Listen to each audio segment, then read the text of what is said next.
tidaklah akan datang ke suatu acara kecuali dia mempunyai hubungan dengan Allah Subhanahu wa Ta'ala.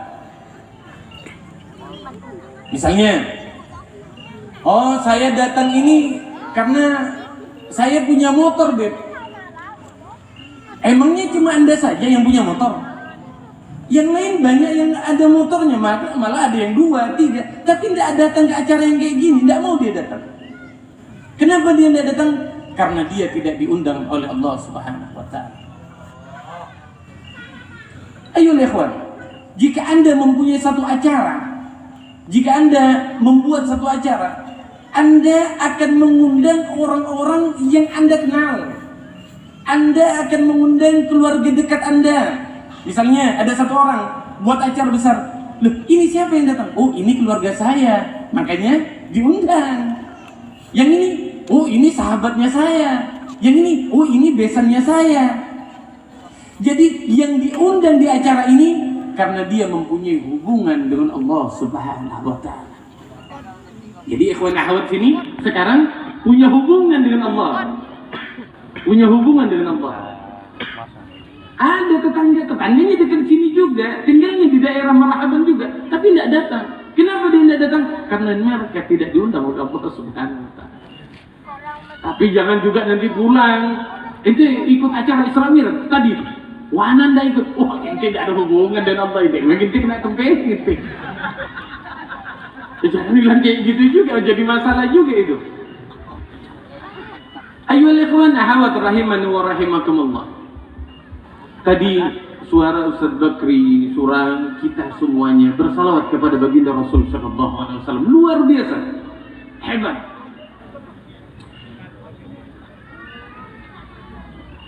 Orang yang membaca salawat kepada Rasul yang kita peringati acara Isra wal Mi'raj pada malam hari ini, yang kita peringati adalah Rasul sallallahu alaihi wasallam, makhluk yang sempurna, makhluk yang teristimewa. Cuma pertanyaannya, sebelum kita bahas Isra Mi'raj ini, saya dikasih waktu berapa lama ceramah? 8 hari. Sepuasnya katanya. Siap-siap panas itu tempat duduk ya. Ini sepuasnya ini. Ayyuhal ikhwan ahawat rahimani wa rahimakumullah. Peristiwa Isra Mi'raj ini terjadi 1400 tahun yang lalu. 1400 tahun yang lalu. Kita mulai dengan satu pertanyaan gampang. Habib, Rasul sallallahu alaihi wasallam ini sudah tidak ada di atas muka bumi, sudah 1400 tahun yang lalu. Apakah jasadnya Rasulullah ini masih utuh, Habib? Itu yang pertama. Apakah jasadnya Rasul sallallahu alaihi wasallam ini masih utuh, Habib? Itu yang pertama. Yang nomor 2, Habib, kalau kami membaca salawat kepada Rasul, kalau kami membaca salawat kepada Rasul, apakah Rasulullah akan menjawab salamnya kami, Habib? Iyalah, Habib. Kalau Rasulullahnya hidup, misalnya kayak kita bertamu di rumahnya orang, kita bilang Assalamualaikum, orangnya jawab Waalaikumsalam, dijawab salamnya. Kenapa? Karena orangnya hidup. Lah, kalau Rasulullah ini bagaimana, Habib? Kami baca salatullah, salamullah dengan rasa cinta, rindu kepada Rasul. Apakah dijawab, Habib? Ini perlu kita ketahui. Melalui lisan baginda Rasul sallallahu alaihi wasallam, yang mana Rasul sallallahu alaihi wasallam mengatakan, didengarkan ini, didengarkan, jadikan dalil yang punya HP video ini. Kata Rasul sallallahu alaihi wasallam, yang mana Rasulullah tidak pernah berdusta di dalam ucapannya, mengatakan kepada kita, innallaha qad harrama 'alal ardi an ta'kula ajsatal anbiya. Sesungguhnya Allah Subhanahu wa Ta'ala mengultimatum kepada bumi, memberitahu sama bumi, wahai bumiku, janganlah engkau memakan jasad dari para kekasih-kekasih. Artinya jasadnya Rasul Sallallahu Alaihi Wasallam utuh. Sudah sepakat dah semua. Ayolah ikhwan ahwat rahimani wa rahimakumullah. Ternyata di dalam kitab disebutkan bahwa jasad tidak akan rusak.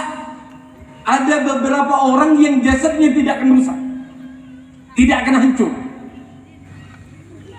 Jadi ada beberapa orang yang nanti jasadnya tetap utuh.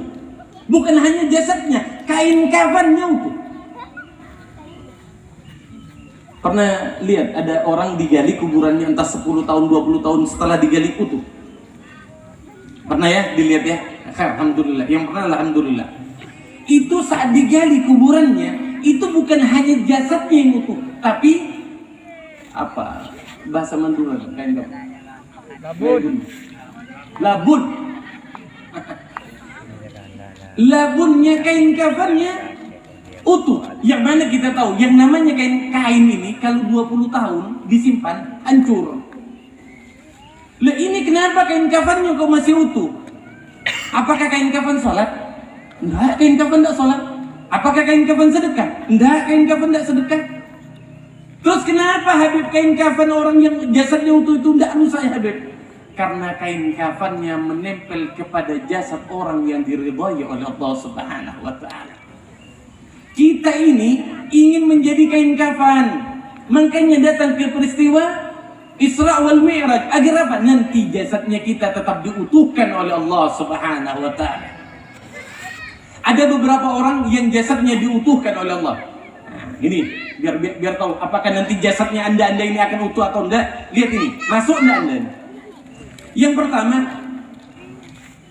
mereka-mereka yang penghafal Al-Quran. Mereka-mereka yang menghafalkan Al-Quran oleh Allah Subhanahu wa ta'ala, jasadnya diutuhkan. Utuh jasad, tidak berubah sama sekali. Jadi berbanggalah antum-antum yang menghafalkan Al-Quran. Beruntung antum yang menghafalkan Al-Quran. Tapi Al-Quran yang satu Quran 30 juz. Yang jasadnya akan diutuhkan oleh Allah, mereka yang penghafal Al-Quran 30 juz. Bukan juz 30. Bukan juz 30, tapi 30 juz. Ada yang masuk di sini? Ada yang 30 juz? Halo? Halo? Ada yang hafal 30 juz? Mawujud Habib. Duh, enggak masuk. Enggak masuk. Nabi bukan Nabi kan sampean kan? Enggak masuk. Bagian Nabi enggak masuk. Penghafal Al-Quran enggak masuk juga. Ada yang lain Habib, kami mau juga jasadnya kami utuh Habib. Ini nomor 3. Mereka yang diutuhkan jasadnya oleh Allah adalah mereka-mereka yang mati syahid. Mereka-mereka yang mati syahid di jalannya Allah oleh Allah Subhanahu wa taala, jasadnya diutuhkan. Apa buktinya Habib? Buktinya adalah Sayyidina Hamzah. Sayyidina Hamzah wafat di perang Uhud 1400 tahun yang lalu. Pernah kejadian di kota Madinah. Kota Madinah banjir sampai kuburannya Sayyidina Hamzah itu agak terbongkar. Akhirnya diperbaiki, waktu digali diperbaiki, ternyata jasadnya Sayyidina Hamzah masih utuh.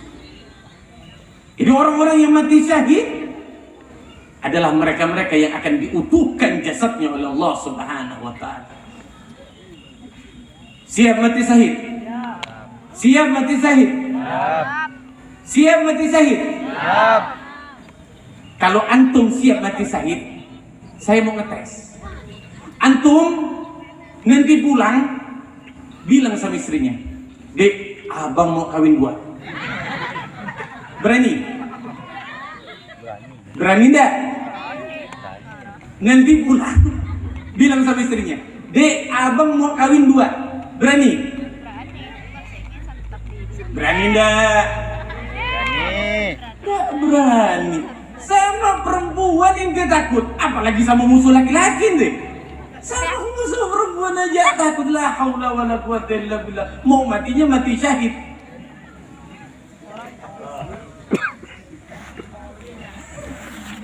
Nih, nanya lagi nih. Acara kayak gini nih sekarang tiba-tiba turun hujan. Tetap di tempat atau pindah? Tetap. Nanya lagi nih, bener-bener nih. Kalau hujan tetap di sini atau pindah? Tetap. Kalau lagi ini serang enggak saya rongkol. Kalau ikhwan ahwat kena air hujan saja pindah dari tempatnya seperti ini, nanti di perang syahid itu untuk mati syahid basahnya karena darah. Kalau ikhwan ahwat basah karena hujan pindah, apalagi basah darah, nggak mungkin tetap, nggak mungkin berani ikhwan ahwat. Jadi ngetesnya dua itu, siap mati syahid pulang, bilang sama istri, Dek, abang Dek, abine dulu. Ini boleh. Abang mau istri dua Dek, tergantung apa 2, 3, 4 kak, gimana menurut tadi?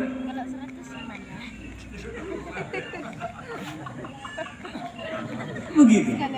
Kalau sama perempuan aja takut beb bini, beb anu, beb garang, beb tang bini, beb. Ampian mun takut ke bini datang ke campur aku. Bedecak-bedecaan. Loh iya Pak. Kalau Habib Ismail, kalau Habib istrinya cuma satu, lihat garis nasabnya apakah dia benar-benar habaib atau bukan.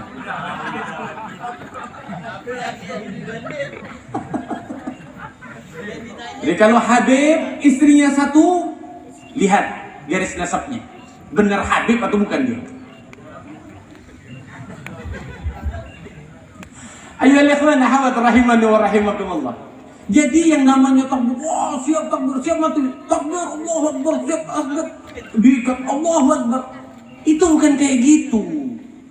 Orang yang ingin berjihad di jalannya Allah itu bukan pakai ikat kepala, ada tulisan la ilaha illallah, takbir Allahu Akbar dengan pedang, bukan. Anda kalau ingin ngetes kayak gitu,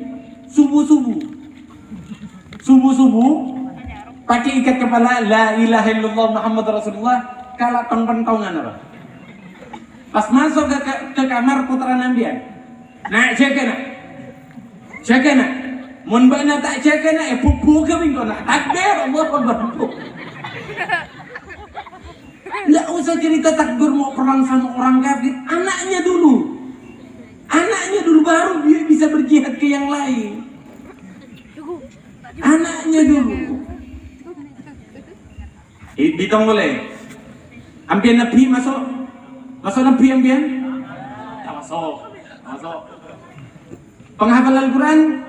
Tak masuk. Mati syahid? Duh, tak masuk. Iya. Mungkin yang nomor 4 nih.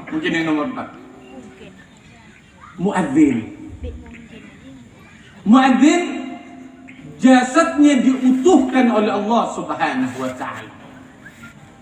Jadi jasadnya yang muadzin itu jasadnya diutuhkan oleh Allah Subhanahu wa ta'ala. Kenapa? Karena muadzin adalah manusia yang bermanfaat bagi orang lain. Jadi muadzin itu bermanfaat sama orang lain. Daripada imam Habib, daripada imam muadzin. Muadzin jasadnya diutuhkan oleh Allah karena bermanfaat bagi orang lain. Khairun nas anfa'uhum linnas. Paling baiknya manusia adalah yang paling bermanfaat. Apa manfaatnya muadzin, Beb? Manfaatnya muadzin itu luar biasa. Kadang kita nunggu, kita duhur, ada bener ya. Pas adzan, Allahu Akbar, duhur lah kena. Enak, manfaat. Dan manfaatnya muadzin ini waktu bulan puasa. Maghrib, bulan puasa, ya Allah, manfaat muadzin. Jadi saya tukang adzan di mana Abu Asar. Loh, cuma muadzin ya, Beb? Iya, cuma muadzin. Imamnya, Beb. Apakah imam akan dimakan oleh cacing, Beb? Oh, bisa jadi. Para imam bisa jadi. Apalagi kalau imamnya gemuk. Oh, cacingnya ini polempo cacingnya. Pada polempolan.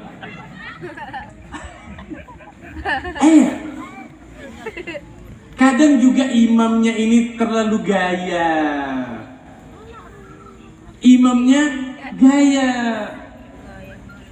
Memang kalau dari gaya, gayaan imam daripada muadzin. Tapi yang saya maksud adalah muadzin yang memang lillahi ta'ala, karena Allah subhanahu wa ta'ala. Tapi kalau muadzin yang memang minta bayaran, pada dia cacing ngajur-ngajur. Iya, cacingnya. Makanya saya tidak mau jadi orang gemuk. Beruntunglah Anda yang kurus-kurus. Karena cacingnya dah kurus saja. Cacingnya sakit. Tapi saya polempo. Pizza Hut ada cacingnya. Pizza Hut ada.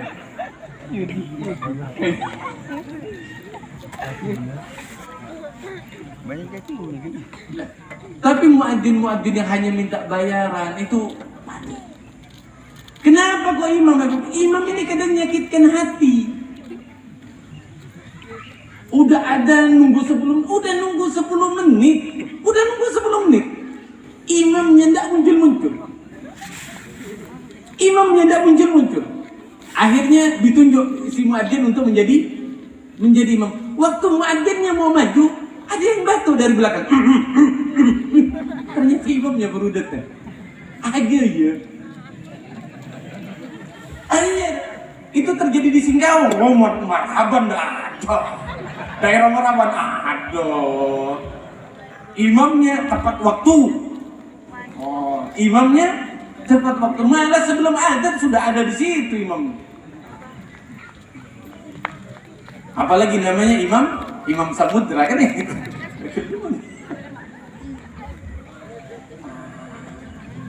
Seperti itu. Dan yang terakhir, muadzin dia, masuk muadzin. Tak masuk dia muadzin.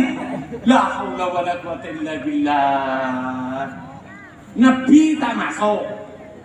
Penghafalan Quran tak masuk. Apa boleh? Mati syahid? Jauh. Muadzin tak masuk.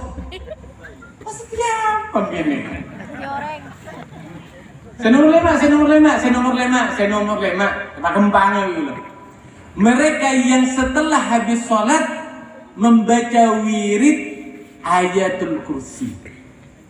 Allahu la ilaha illa huwal hayyul qayyum la ta'khudhuhu sinatun wa la nawm. Orang yang membaca ayat kursi 33 kali ba'da shalah, jasadnya diutuhkan oleh Allah Subhanahu wa taala. Pernah baca ampian ayat kursi 33 kali? La haula. Tak masuk dia. Aduh, itu kerana apa kemudian? Pas bingung. Banyak pilihan sebagai ampian milo.